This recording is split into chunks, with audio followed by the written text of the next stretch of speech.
Sergio Albavera, ¿qué obra comparable va a dejar AMLO? Ninguna. No, sí. Para bien o para mal, lo que se está haciendo en la ruta del Tren Maya es increíble.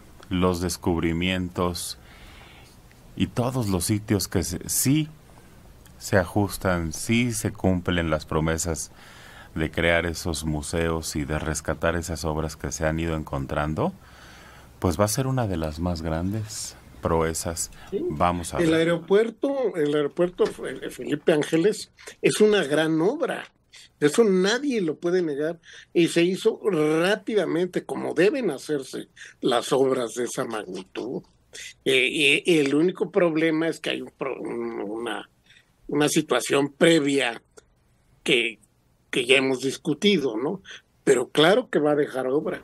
Ahí está esa, y está el ferrocarril, y está la refinería. Lo malo es que se limitó mucho a ese aspecto, ¿no? O sea, si estuviera haciendo un gran ramal de carretera, de autopistas, pues sería también extraordinario. Pero ahí sí el Estado ha abandonado su obligación, y se han impulsado en cambio los caminos vecinales, pero rudimentarios, hechos con técnicas primitivas que no permiten un adecuado mantenimiento. No supercarreteras. Oye, lo que me pareció una exageración por la cifra que dieron es que en la ruta del Tren Maya van a sembrar 500 millones de árboles frutales y maderables. Pues son pocos. Pues Es la mayor selva pero mexicana. 500 millones, ¿qué espacio requiere un árbol para crecer de manera sana? ¿1 metro cuadrado? Vamos. 2-3 metros cuadrados, sí. 1 metro. Yo, como porque diría si Elena Poniatowska, hasta no verte, Jesús mío. Porque de promesas, ¿cómo decir? De buenas intenciones, está empedrado el camino al infierno. Así es. E igual, yo creo que necesitamos tiempo para ver qué de todo lo que deje el presidente López Obrador verdaderamente transformó la realidad de los mexicanos, o de un sector de los mexicanos, o de un grupo social de los mexicanos, como para decir fue un éxito o no. Porque el AIFA sí es una gran obra y todo, o sea, es un aeropuerto nuevo, no es tan fácil tener un aeropuerto nuevo, pero parece de una ciudad secundaria o de un poblado secundario en el país, que no son de los de mayor importancia. Todavía no tiene el tráfico que necesita, todavía no tiene las vías de comunicación adecuadas. Al día de hoy, pues sí es muy bonito, ya lo hemos visto en varios videos, muy limpio, con unos espacios gigantes, que se ven más gigantes porque no va la gente.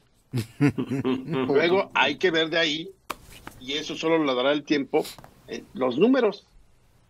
E igual del Tren Maya. Vamos ya, o sea, de que se va a terminar, se va a terminar. Ahora hay que ver cómo funciona. Si se va a convertir en un ferrocarril que sirva realmente a las comunidades y a los estados que componen la península de Yucatán y a las ciudades principales, será entonces el gran éxito. Si solo va a ser turístico, yo creo que no, el turismo no da para tanto como para sostener un tren de esa magnitud. Sí. Vamos a ver. Martín Medina, caray, yo no sabía que el Museo Nacional de Antropología fuera el más importante del mundo. ¿Y el Louvre en qué lugar queda? Está usted mezclando manzanas con plátanos. No hay comparación de un museo que tiene obras de arte a otro que tiene... Que no es de antropología. Exacto. El Louvre no es de antropología. Acá. Hay museos de antropología en París. El Museo del Hombre, por ejemplo, es pasmoso y es grande también. Pero una obra majestuosa como el Museo de Antropología de México no lo hay. ¿Sabes que tiene el Hermitage de Leningrado es más grande? Pues tal vez sea más grande, tenga más alas y todo. Pero el del no Cairo. Es un museo de antropología. El del Cairo que se está haciendo. Todavía no está. Todavía no está. No, pero mira, sobre todo el de antropología tiene una ventaja, porque en Estados Unidos también hay unos muy picudos, pero están llenos de exposiciones de otros territorios. Y el de antropología lo llenamos con pura cosa nuestra. Lo que no sucede más que en el Cairo, precisamente. Fíjate que lo único que yo sí siempre he creído que a Linda le falta es divulgación arqueológica, porque, por ejemplo, tú vas a Palenque y entonces te paras frente al Templo de las Inscripciones. Y entonces lees la ficha, es una ficha hecha para arqueólogos y por arqueólogos. Entonces te dice, pirámide del clásico tardío maya, tal años, tablero talud, no sé, roca Andesita. Entonces te dice, este servía la ficha, aquí venían los sacerdotes mayas cada 3 días. Le falta esa carnita como para que digas, órale, qué increíble. Por ejemplo, el templo la pirámide de los nichos en el Tajín, que es impresionante. A ver, cada nicho guardaba, pirámide de los nichos, posclásico, tardío, zona de Veracruz, etcétera. Entonces tú dices, ok. Reescríbelas y las pegas con una hoja abajo del museo. Yo me contrataría, que me contraten. No. Esta administración no me va a contratar. Porque además la siguiente no va a ser. Quieres que te paguen, estás mal, Agustín. Claro, es que toda consulta causa honorarios. Exactamente. Yo creo que la propuesta que hace Alejandro es espléndida y podría simplificarse hablando del Tajín.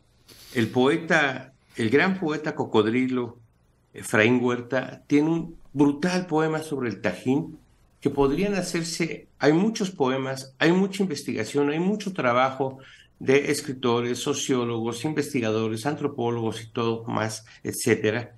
Esas pequeñas fichas alternas para que le den carnita, le den sabor, le den el sex appeal que tiene la cultura del México antiguo.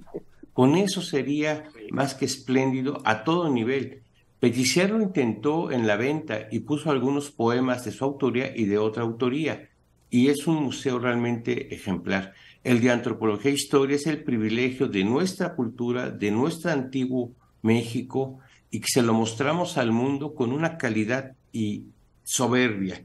No tenemos que denigrar al amigo que llamó uno de los mayores logros de cualquier administración culturalmente hablando. Ahora te iba a decir que le contestaras a Agustín, pero no le entendí imposible. Yo tampoco. Imposible, por eso me reí cuando leyeron esa nota, porque cuando tú mencionaste, y yo, sí, cómo no, cualquier día, no, hombre. Mensaje, es que para el señor Mario, todo lo que hizo el PRI era de primer mundo. Teníamos el mejor hospital del mundo, teníamos el mejor museo del mundo. No, hombre, antes vivíamos en Dinamarca y no lo sabíamos. Mire, yo no hablo del PRI, yo hablo de la Revolución Mexicana. Los gobiernos de la Revolución Mexicana hicieron obras colosales. Había sus partidos, tenían sus defectos, pero se crea un país moderno, un país a la altura de los más grandes del mundo, gracias a los gobiernos de la Revolución Mexicana. La cultura era a la par con todo el mundo, éramos el pasmo por la cultura y la ciencia. Los científicos mexicanos eran reconocidos en todo el mundo. Ese era el espíritu de la Revolución Mexicana. Claro, se empezó a diluir con la llegada de doctrinas capitalistas idiotas, ¿no? Pero el país fue grande por esos gobiernos emanados de la Revolución Mexicana y sobre todo por el de Lázaro Cárdenas, aunque no menos los que le siguieron prácticamente hasta López Portillo. Le falta que se eche un clavado a este amigo a la historia y que busque cuando decían, Alejandro, ¿te acordarás? El milagro mexicano. Claro, o sea, sí. A ver, el problema es que las expectativas generadas por este gobierno fueron tan grandes y nosotros sabíamos que veníamos de regímenes malos, corruptos, que desde luego había mucho por hacer en México, que el PRI los 70 años, su autoritarismo, pero el problema es que este gobierno nos demostró que se podía estar peor en algunos rubros. Espérame. Nadie está hablando de este gobierno. Estamos hablando de las obras que se hicieron con los anteriores. Pero siempre tienes que comparar, si no, ¿con qué comparas? Porque pero antes... no estamos por ejemplo, hablando de este gobierno. La llamada es muy clara, mira. La acusan a Mario que con el PRI era el primer mundo porque teníamos el mejor hospital y el mejor museo. No, había muchos vicios. Sí. Era el milagro vicios. mexicano. Bueno, tanto así que celebramos la salida del PRI en el 2000. Claro. Claro que venimos de ahí, de ese México, pero al final cuando puedes ver como la perspectiva y en panorámica, te das cuenta que sí hubo una gran construcción de obra pública que fue la que modernizó al país a partir de la segunda mitad del siglo XX, como lo ha dicho Mario. Y creo que ahí sí no hay ni qué decir, que si se hizo bien o mal, por ejemplo, los ejes viales, que si no se planeó una ciudad al futuro distinta, bueno, pero en su momento resultó una de las grandes obras públicas de la época de López Portillo, que ayudó en esos momentos a liberar el tránsito, por ejemplo. Entonces, sí, evidentemente, creo que hay muchos vicios que criticar al PRI, y yo creo que todavía ha sido tan atropellado este siglo que no nos hemos podido sentar a decir, a ver, esto del PRI fue lo peor, tal, a juzgar. Pero es un hecho que nos llevó igual, con el neoliberalismo nos llevaron a un lugar donde México no estaba y no había estado nunca. Es decir, dentro de las primeras 10 economías del mundo, con un mercado económico impresionante para el comercio mundial, y ahí estamos, ¿no? O de ahí venimos. Yo difiero, con el neoliberalismo no llegamos a ningún lado. La llegada del neoliberalismo desvía el proyecto de crecimiento del país, lo detiene y nos hunde en una crisis de la que no hemos salido. Y el neoliberalismo entra con Miguel de la Madrid cuando entra a la subsecretaría de Hacienda de López Portillo. De ahí empieza lo más terrible que ha vivido el país. Eso es fundamental. Ya no se hizo nada de ahí en adelante. Pero yo creo que, por ejemplo, era el modelo que se estaba imponiendo en el mundo. No había manera de salir de él. Haber seguido con la economía cerrada nos hubiera llevado a una crisis peor. El neoliberalismo no solamente hay que entenderlo en términos políticos o el asunto de que los ricos se hicieron más ricos y los pobres más pobres, sino que puso a México en el contexto de la globalización, el libre mercado, el libre comercio, todo ese tipo de cosas. Yo no lo satanizo, como tampoco satanizo la época el PRI de anterior a ella. Claro que en regímenes corruptos como los que hemos tenido, sea el proteccionismo de antes, de los años 50, 60, o sea el neoliberalismo de la época de Salinas, pues el problema no eran los modelos propiamente, eran los gobiernos y la corrupción y todo lo que permitieron. Sí, no. Ya el prismo del siglo XXI es mequetrefismo. No es nada. Nada. Estamos hablando, yo lo menciono bien, los gobiernos emanados de la Revolución Mexicana. El PRI no existía. El PRI es una excrescencia que sale algunos años después en el alevanismo. Uh-huh. Pero esos gobiernos son los que crearon un país en la primera línea del desarrollo de los países del tercer mundo.